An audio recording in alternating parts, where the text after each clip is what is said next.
I hope you guys are doing well. My camera's not right. That okay, that's not gonna work. Hmm. I don't know how to make it do what I wanted to do. But hey, how are you guys doing? I hope everybody is doing very, very well.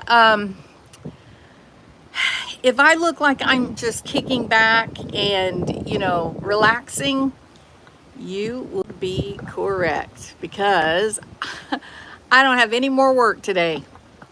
I, Unbelievable. It's unbelievable. So I'm chilling like a villain right now. And here in a little while, I'm going to have to go and work on some notes and do some billing and all that kind of administrative stuff that you have to do. But for right now, I'm just going to kind of hang out and share the Texas Gulf Coast. Thank you. Yeah. I'm going to share the Texas Gulf Coast with you. Can you open it for me? Thank you. All right. So I'm just going to share my backyard with you, or, well, it's technically my front yard, but whichever it is, this is what we're dealing with, right? And there goes a trespasser in my front yard. So I wanted to take a few minutes to talk about true crime. I am going to be going live later on, just here in a little while. I'm going to be talking about domestic violence, specific to Barry Morphew and Suzanne Morphew. We're going to talk about domestic violence and discuss, like, how do you know when just an unhappy or dissatisfying relationship, marriage is, turning violent.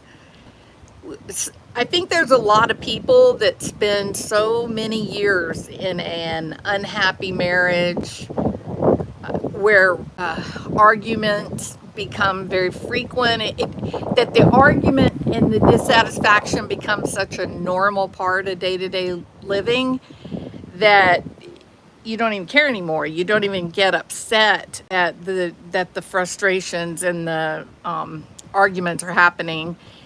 And, I do think that happens to a lot of people. And you guys have heard me say before in the past that I do think that one of the big danger signs for when a relationship has the potential to turn deadly is, when you stay too long. You just stay. And maybe you stay in the bad relationship because it's too hard to divide up your property and to get your finances in order and find a new place to live that you can afford on your own. I think it gets hard because everybody loves their house and you don't want to be the one to leave the house, and the other person that you've been battling with for so long, they get to keep the pretty house, and people have a remarkable level of resilience to stay in very, very, very unhappy, unsatisfying relationships, all for the sake of staying in their home, keeping the status quo, not having to miss out on value or wealth, or even the comfort of keeping your same friend group going. So I do think that these relationships that turn deadly, for the most part, not all of them certainly, but there's a large percentage of them, when you go and you look at them, you can see these are people that really grew accustomed to living in a home that was not happy, and they spend years and years dissatisfied, and then finally the final straw breaks the camel's back.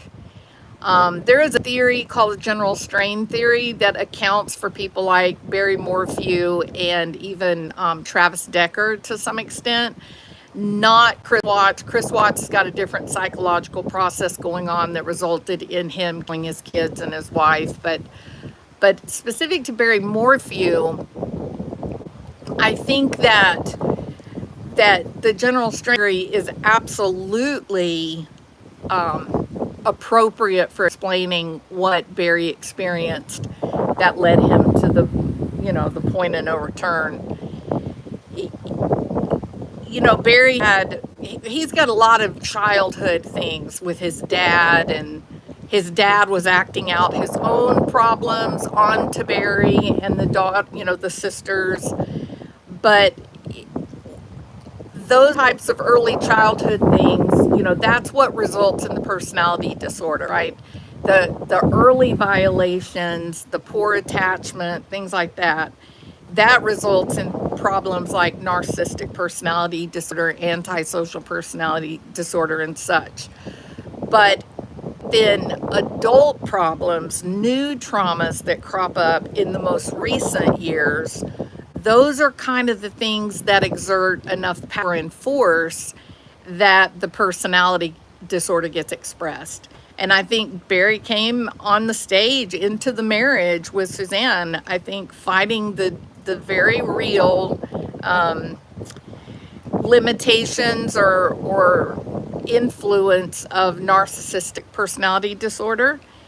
And I think that the loss of his identity, see the identity as the accomplished athlete, the baseball player, I think that helped him feel safe, right? That helped him feel like those terrible things of childhood didn't matter anymore. But then when he lost that, he lost direction, he lost the future, he lost the comfort of knowing who he was. And I don't think he ever recovered. There's a lot of evidence that he floundered about trying on first one role and then the next role, even to the point, I think, if the rumors are true, I think Barry even kind of dabbled in, a criminal lifestyle, right? I think he kind of played around in that a little bit.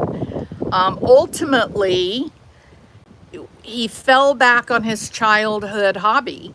He fell back on his time alone out in the wilderness. There is my great blue heron. Let's see if he stops. Yep, that's where he always goes to fish. So he's down, he's right there behind a bush. It's going to be hard to see. He'll stay there and he'll fish for a little while. They've built kind of like a little bit of like a beach over there. And when he finishes eating, he'll hop up on that deck. There's also a duck down there with him. He'll hop up on the pier, and then he'll fly all the way back over here, and he'll land on that old hurricane damaged pier right there. Sometimes there's a smaller one that will land on our pier often. I don't know if they're a mated pair. I don't know if that's a male female. I don't know, but the big one, he's just incredible. He's huge too. I was sitting out on the pier one day. He didn't see me. I guess he didn't expect a person to be there, but I was sitting out there and he came and he landed probably maybe 10. Oh, it was probably more like 15, 20 feet from me. And I just didn't move. Like I just kept sitting just as still as I could. And he stood there for quite a while, and then he's turned and he kind of started walking toward me. And man, when he saw me, like you could see his eyes when it registered with him that there was a human sitting out there that shouldn't have been there, and he took off.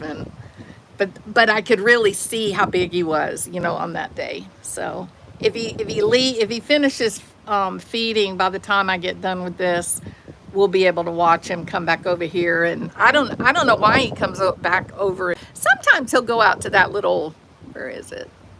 See that little platform? Sometimes he'll fly out there instead of the hurricane damaged pier.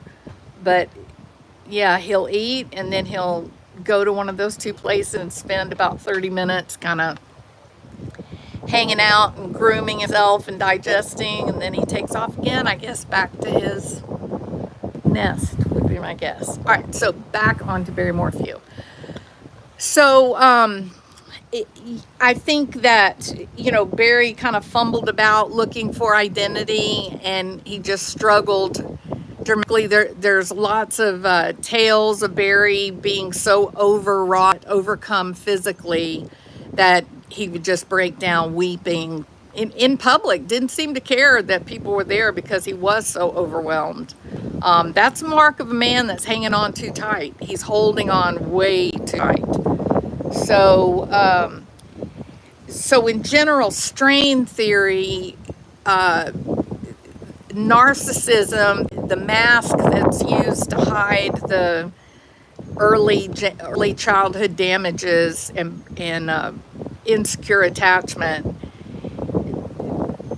they lose that narcissistic supply, right? Something happens and they become dangerously close of losing that last bit of protection. And when they realize they're that close to being exposed, that people will see really how weak they are and how far apart their actual identity is from what their mask is, they become very dangerous at that point. They'll do anything to protect the mask, to keep it on. And I think that's what happened to Barry. I think that, there was a period of time where he made good. There he goes with Barry.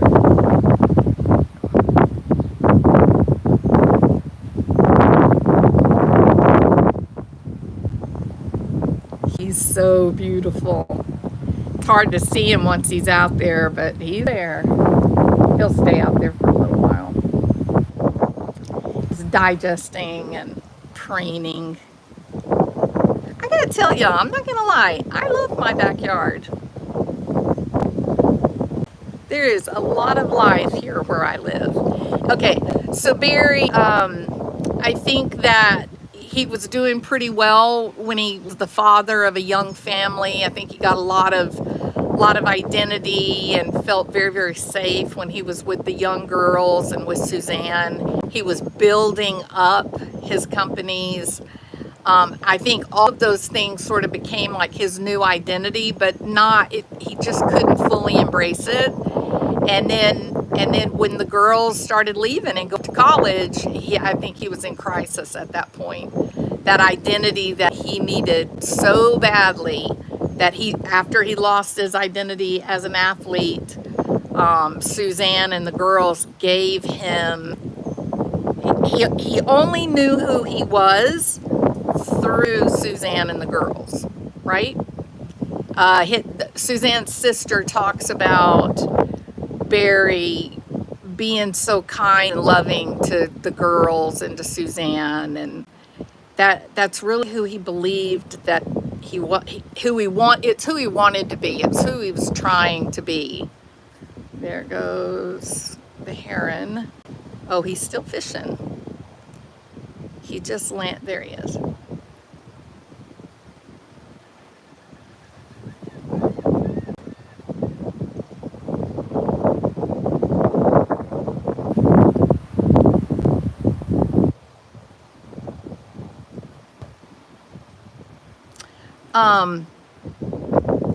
And I think that when Suzanne left, when Suzanne finally had enough, the girls were also leaving, going to college. And I think he just thought, I've messed up all the way around. I no longer have my family. I won't even be able to define myself through Suzanne. My girls are growing up, they're gone. I don't have a company, and I don't know who I am. I don't know what I'll do. And I think Suzanne leaving and taking her money, because she would start and demand her money. She wanted her dad to have his money back. She wanted him to pay her for the money that she had put into the log cabin. And I think he looked around and he said, there's no coming back from this. There's no recovery. If I lose Suzanne, if I lose the girls, I have to rebuild and start over, but I don't have any seed money. I don't have any cash. I don't have anything of value that I can recoup. She was going to get her inheritance money, and she was going to get half of the value of the two houses. She was going to walk out of the marriage with a boatload of cash, and he was going to be wiped out, devastated. And I think the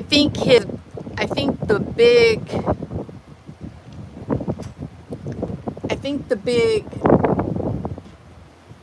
burden for him that he couldn't get past, that he couldn't come up with a solution about, I think the big burden was, I don't have anything with which to start over.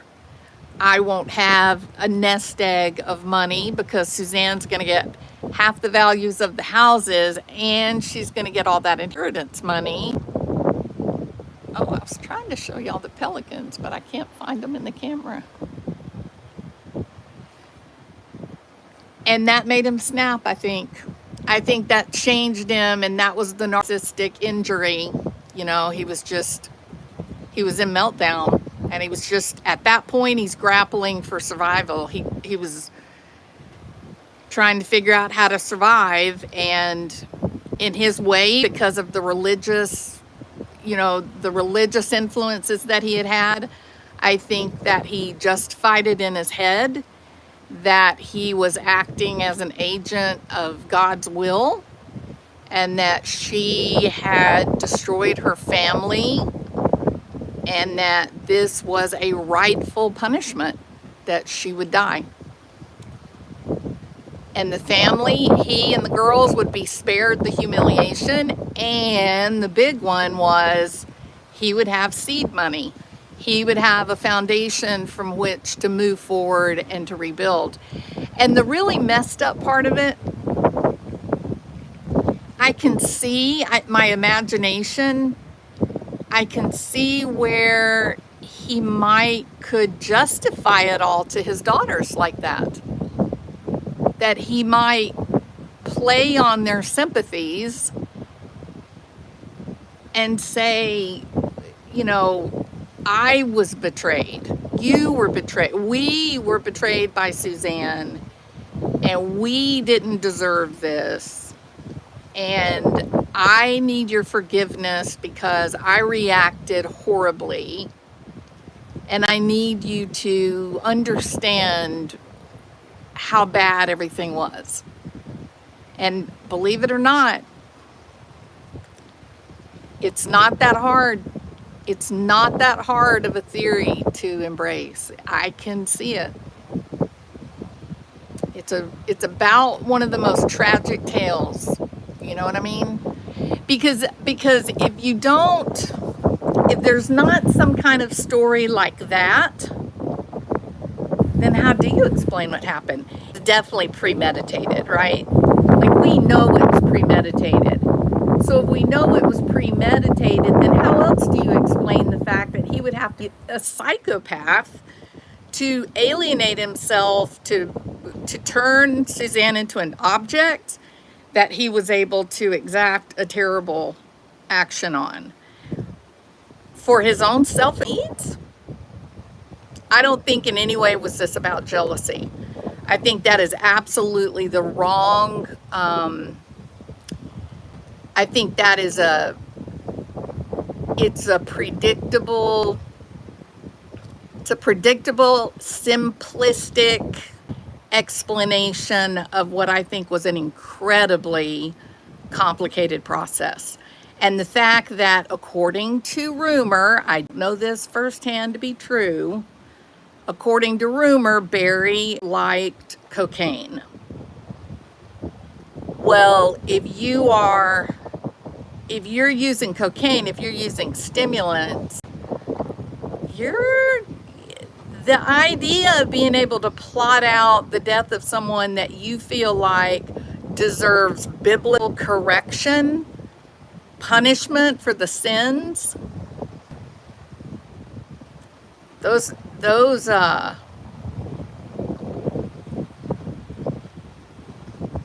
The amphetamine makes it really easy to embrace the idea of the Avenger.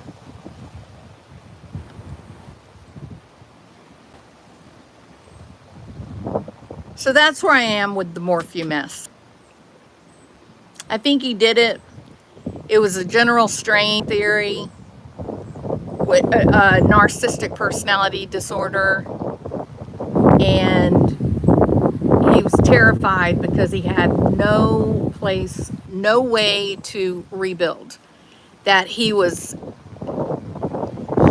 aware of the need to start over, and that he was willing to start over. He had done it before. But I think where he got all jammed up was start over with what? If I have no money and my wife, ex-wife, is going to have my children, and what do? I can't even restart a company. I can't, what will I do? And I think that was the point. That was the point of no return. Not that he was jealous that Suzanne was messing around. Suzanne had been messing around for a long time. So had Barry, and neither one of them cared. It wasn't until they lost the core.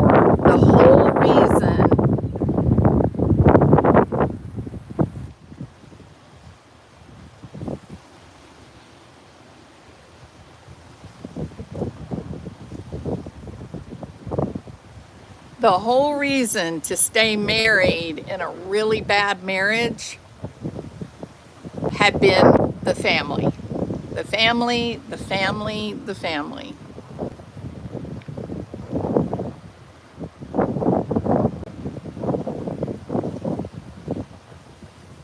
With Suzanne running off, being in an affair, no money left over Barry, but Suzanne's going to have plenty of money. The girls taking the side of Suzanne. Barry's isolated and alone. No way to start a business. It's over. It's all over. And in fact, that's exactly how he lived, isn't it? He moved into that crappy trailer park. He didn't need to do that.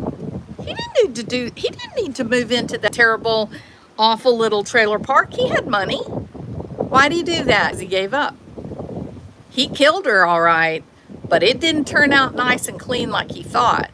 He thought she deserved this. I'm the avenging hand of God. She broke biblical promises, and this is the right thing to do. And I think the reality of the horror of what he did, I think it done him in. That was the end of it. All right.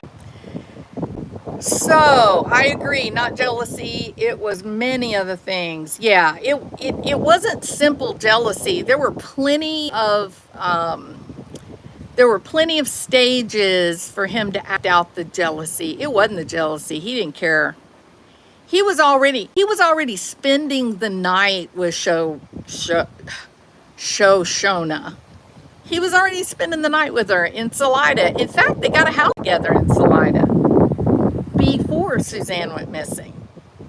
No, they knew what they were doing. They knew they were apart. It was a ruse. The whole thing was a ruse. I think the fight was,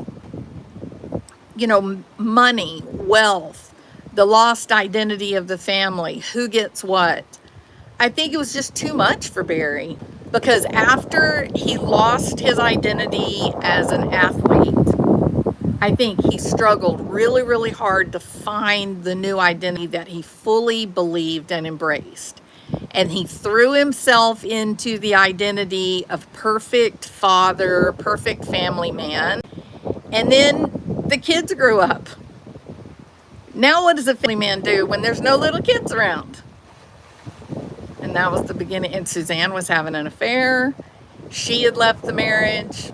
He had been in the marriage a long time because he was just trying to lick his wounds and try to feel better. They created a mess. Together, they both did. Now, she didn't deserve the death penalty, not by a long shot. And it wasn't that she was any morally, compromised than Barry was. God knows Barry was no moral creature. He talked a good game. He pretended on the surface to be, but he was plenty flawed. We got evidence of that.